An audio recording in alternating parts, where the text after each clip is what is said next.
देखिए, एक बड़ा सवाल यह है सबके मन में और हर कोई ये जानना चाहता है कि तालिबान जो कह रहा है उस पर कितना यकीन किया जाए और तालिबान के जो नीचे काम करने वाले लोग हैं, जो बड़े बड़े नेताओं के नीचे, वो कितनी उनकी सुनेंगे।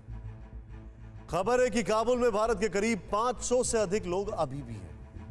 भारतीय वायुसेना के C-17 एयरक्राफ्ट के जरिए एयरलिफ्ट किया जा रहा है।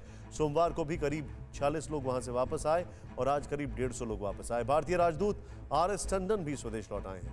कैसे हुए रेस्क्यू ऑपरेशन, खुद देखें।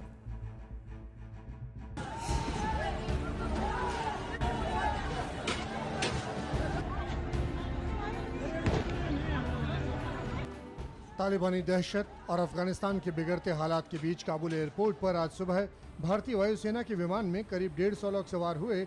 C-17 ग्लोब मास्टर का इंजन स्टार्ट हुआ तो विमान में बैठे लोगों ने भारत माता का जयकारा लगाया।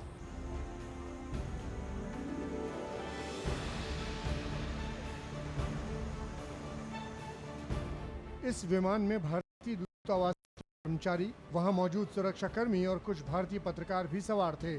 सुबह करीब 11 बजे ये प्लेन गुजरात के जामनगर पहुंचा तो सबके चेहरे पर स्वदेश लौटने की खुशी झलक रही थी। एयरपोर्ट पर माला पहनाकर इन लोगों का स्वागत किया गया। एयरपोर्ट से जिस बस में बैठकर लोग बाहर निकले, वहां भी भारत माता की जय के नारे लगे।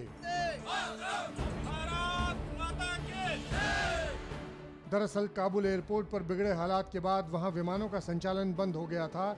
इंडियन पायलट के सामने भी मुश्किल यही थी कि भारी भीड़ के बीच वो काबुल एयरपोर्ट पर विमान को लैंड कैसे कराए। इसीलिए C-17 प्लेन को तजाकिस्तान के अयानी एयरबेस पर पार्क किया गया और जब अमेरिकी सैनिकों ने काबुल एयरपोर्ट के अंदर से भीड़ को हटाया, तब भारतीय सेना का ये विमान वहां अपने नागरिकों को एयरलिफ्ट करने पहुंचा। वहां से 1345 किलोमीटर की यात्रा कर भारतीय विमान पहले जामनगर पहुंचा और फिर जामनगर से 1227 किलोमीटर की यात्रा कर दिल्ली के हिंडन एयरबेस पहुंचा। इसके बाद बसों में भरकर ये यात्री एयरबेस से बाहर निकले तो चेहरा खुशी से चमक उठा। वापस वतन वापसी करने के बाद इनके चेहरे पे आप देखेंगे तो खुशी नजर आएगी, क्योंकि जिंदगी और मौत की जो लड़ाई थी वो चल रही थी अफगानिस्तान में और अब भारत सरकार जो है अपने नागरिकों को सकुशल भारत वापस लाने में कामयाब रहा है और जो नागरिक अभी भी वहाँ फंसे हुए हैं उन्हें वापस लाने की कोशिश जो है लगातार जारी है। जलील खुर्शीद के साथ जलील भारतीय टीवी 9 भारतवर्ष हिंडन देश गाजियाबाद। अफगानिस्तान से जो लोग जान बचाकर भारत लौटे हैं उनसे हमने एक्सक्लूसिव बातचीत की। आपको अफगानिस्तान की आंखों देखी, वहां से लौटे लोगों की जुबानी सुनाते हैं। अफगानिस्तान से भारतीय ITBP के जवान जो हैं भारत पहुंच चुके हैं। सर कहाँ पोस्टेड थे आप? अफगानिस्तान काबुल। सर कैसा माहौल था, क्या मंजर था? मंजर बहुत बद से बदतर स्थिति हो रही थी, वहाँ की माहौल एकदम खराब हो गया था। जी जी। आप भी काबुल में ही थे? सर काबुल में ही था। अच्छा, ये बताइए कि जब तालिबान वहाँ काबिज हुआ, क्या अचानक से स्थितियाँ बिगड़ी या धीरे धीरे चीज़ें हुई?